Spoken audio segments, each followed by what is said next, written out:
جو شخص غصے کو پی جاتا ہے حالانکہ وہ اپنے غصے کو نافذ کرنے کا اختیار رکھتا ہو، یعنی اس درجے پر طاقتور ہو کہ وہ اپنے غصے کو نافذ کر سکتا ہو اس غصے کی تسکین کے لیے، مگر پھر بھی معاف کر دے، قیامت کے دن اللہ تعالیٰ اسے مخلوقات کے سامنے بلائے گا، اسے اجازت دے گا میری جنت کی نعمتوں میں حوروں میں سے انگلی رکھو، جسے چاہتے ہو پہلے تم لے جاؤ اس حصے میں سے۔ جو اس کے پاس دنیا میں غصہ نافذ کرنے کا اختیار تھا اور اس نے معاف کر دیا، یعنی دنیا میں اپنا اختیار جانے دیا،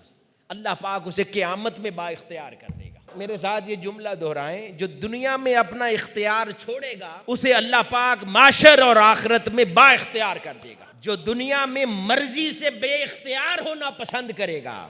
اسے اللہ پاک آخرت میں با اختیار بنانا پسند کرے گا۔ تو وہاں کا با اختیار ہونا زیادہ اچھا ہے یا یہ 60-70 سال کی زندگی کی اختیار زیادہ بہتر ہے؟ تو یہاں پر اپنا حق چھوڑ دینا، اختیار چھوڑ دینا، معاف کر دینا، طاقت رکھتے ہوئے چھوڑ دینا، نرمی برتنا، بدلہ نہ لینا، یہ کتنی عظمت کی بات ہے، بلندی کی بات ہے کہ کوئی طاقت رکھتا ہو اور کہا جا بھائی معاف کیا تجھے، نہیں بدلہ لینا، اللہ کے لیے معاف کیا۔ اگر کوئی ایسا ادب اختیار کر لے تو ذرا دیکھیے اللہ رب العزت کی اس کی طرف نظر التفات کیسی ہوگی۔